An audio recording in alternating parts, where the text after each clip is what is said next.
We start with a point. Like the point we know from geometry, it has no size, no dimension. It's just an imaginary idea that indicates a position in a system. A second point, then, can be used to indicate a different position. But it, too, is of indeterminate size. To create the first dimension, all we need is a line joining any 2 points. A first-dimensional object has length only, no width or depth. If we now take our first-dimensional line and draw a second line crossing the first, we've entered the second dimension. The object we're representing now has a length and a width, but no depth. To help us with imagining the higher dimensions, we're going to represent our second-dimensional object as being created using a second line which branches off from the first. Now let's imagine a race of two-dimensional creatures called flatlanders.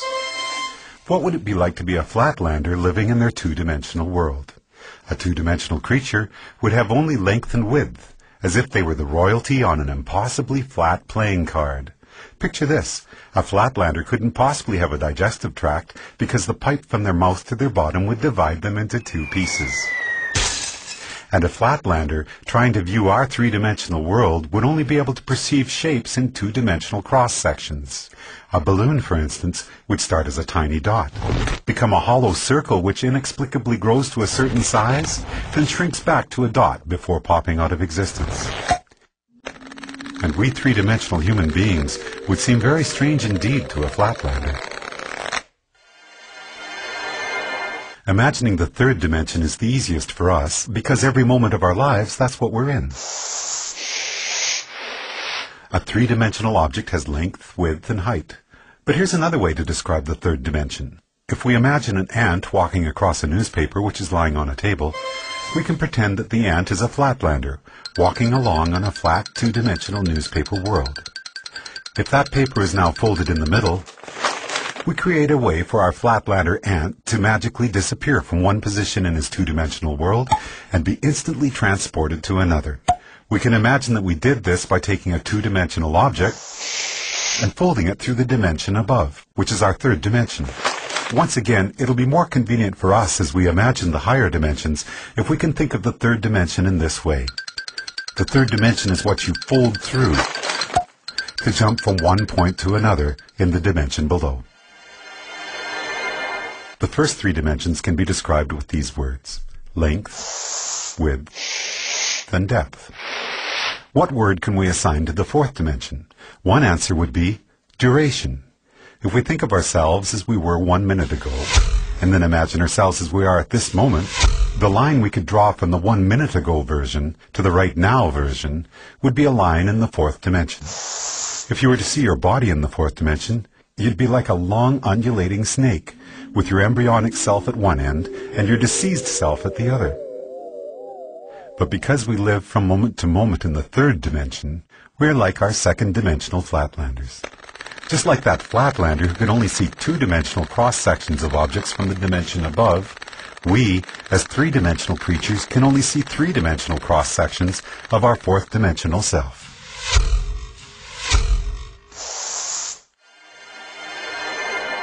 One of the most intriguing aspects of there being one dimension stacked on another is that down here in the dimensions below we can be unaware of our motion in the dimensions above. Here's a simple example. If we make a Mobius strip, take a long strip of paper, add one twist to it and tape the ends together, and draw a line down the length of it, our line will eventually be on both sides of the paper before it meets back with itself. It appears, somewhat amazingly, that the strip has only one side, so it must be a representation of a two-dimensional object. And this means that a two-dimensional flatlander, traveling down the line we just drew, would end up back where they started without ever feeling like they had left the second dimension. In reality, they would be looping and twisting in the third dimension, even though to them it felt like they were traveling in a straight line. The fourth dimension, time, feels like a straight line to us, moving from the past to the future. But that straight line in the fourth dimension is, like the Mobius strip, actually twisting and turning in the dimension above. So the long undulating snake that is us will feel like it is moving in a straight line in the fourth dimension, but there will actually be, in the fifth dimension, a multitude of paths that we could branch to at any given moment. Those branches will be influenced by our own choice, chance, and the actions of others. Quantum physics tells us that the subatomic particles that make up our world are collapsed from waves of probabilities simply by the act of observation. In the picture we are drawing for ourselves here, we can now start to see how each of us are collapsing the indeterminate wave of probable futures contained in the fifth dimension into the fourth dimensional line that we are experiencing as time.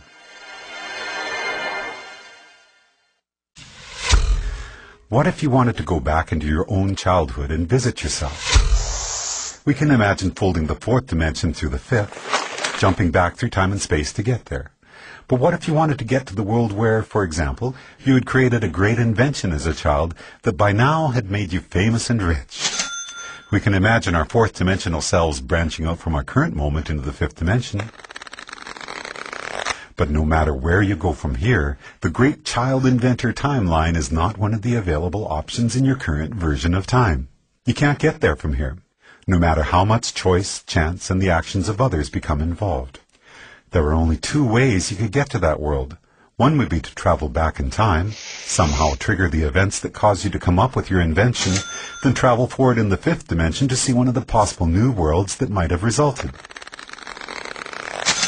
But that would be taking the long way. The shortcut we could take would involve us folding the fifth dimension through the sixth dimension, which allows us to instantly jump from our current position to a different fifth dimensional line. In our description of the fourth dimension, we imagine taking the dimension below and conceiving of it as a single point. The fourth dimension is a line which can join the universe as it was 1 minute ago to the universe as it is right now. Or, in the biggest picture possible, we could say that the fourth dimension is a line which joins the Big Bang to one of the possible endings of our universe. Now, as we enter the seventh dimension, we're about to imagine a line which treats the entire sixth dimension as if it were a single point. To do that, we have to imagine all the possible timelines, which could have started from our Big Bang, joined to all the possible endings for our universe, a concept which we often refer to as infinity, and treat them all as a single point. So for us, a point in the seventh dimension would be infinity. All possible timelines, which could have or will have occurred from our Big Bang. When we describe infinity as being a point in the seventh dimension, we're only imagining part of the picture. If we're drawing a seventh dimensional line, we need to be able to imagine what a different point in the seventh dimension is going to be, because that's what our line is going to be joined to. But how can there be anything more than infinity? The answer is, there can be other completely different infinities created through initial conditions which are different from our own Big Bang. Different initial conditions will create different universes, where the basic physical laws such as gravity or the speed of light are not the same as ours. And the resulting branching timelines from that universe's beginning to all its possible endings will create an infinity which is completely separate from the one which is associated with our own universe. So the line we draw in the seventh dimension will join one of those infinities to another. And as boggling as the magnitude of what we're exploring here might be, if we were to branch off from that seventh dimensional line to draw a line to yet another infinity, we'd then be entering the eighth dimension. As we've explored already, we can jump from one point in any dimension to another simply by folding it through the dimension above. If our ant on the newspaper were a two-dimensional flatlander, then folding his two-dimensional world to the third dimension would allow him to magically disappear from one location and appear in a different one. As we're now imagining the ninth dimension, the same rules would apply. If we were to be able to instantaneously jump from one eighth-dimensional line to another, it would be because we're able to fold through the ninth dimension. Before we discuss the first dimension, we could say that we first started out with dimension 0, which is the geometrical concept of the point. A point indicates a location in a system, and each point is of indeterminate size. The first dimension then takes two of these points and joins them with a line. When we imagined the fourth dimension, it was as if we were treating the entirety of three-dimensional space in a particular state as a single point, and drawing a fourth-dimensional line to another point, representing space as it is in a different state. We often refer to the line we have just drawn as time.